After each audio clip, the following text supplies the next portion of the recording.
ट्रेनमध्ये चढताना आणि उतरताना अतिशय सावधगिरी बाळगण्याचा सल्ला प्रवाशांना दिला जातो। याशिवाय ट्रेनच्या आवारात उभा न राहण्याचाही सल्ला दिला जातो, कारण यामुळे कधी-कधी अशी दुर्घटना घडते ज्याची कोणी कल्पनाही केली नसते।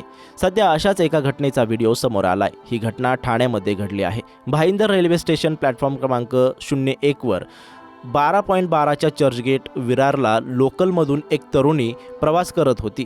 प्रिया मधुकर मोरे असं तिचं नाव आहे। मात्र लोकलच्या दरवाजाजवळ उभा राहून प्रवास करत असताना अचानक तिला चक्कर आली।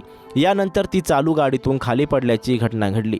यावेळी घटनास्थळी हजर असणारे पोलीस शिपाई 3332 एकनाथ माने आणि पोलीस शिपाई 267 चव्हाण यांनी या तरुणीचा जीव वाचवला आहे। घटनेचा व्हिडिओ समोर आला असून यात तुम्ही पाहू शकता की लोकल स्टेशनवर उभी आहे। यावेळी काही लोक ट्रेनमध्ये चढतात। यानंतर काहीच वेळात लोकल चालू लागते।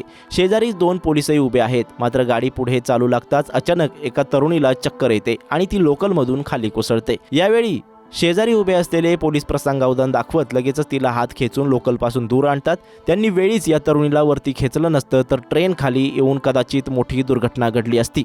या मुलीचे प्राण वाचले असून तिला काहीही दुखापत झालेली नाही। थोड्या वेळानंतर तिच्या आईवडिलांना या घटनेबद्दल कळवण्यात आलं। मुलीला तिचा मोबाईल आणि तिची बॅग मिळवून दिली गेली। यानंतर विरारला जाणाऱ्या लोकलमध्ये तिला बसवलं। त्या मुलीच्या आईवडिलांनी वसई रोड रेल्वे पोलीस ठाण्यातील पोलीस कर्मचाऱ्यांचे मनपूर्वक आभार मानले आहेत। या पोलिसांमुळेच मुलीचे प्राण वाचले।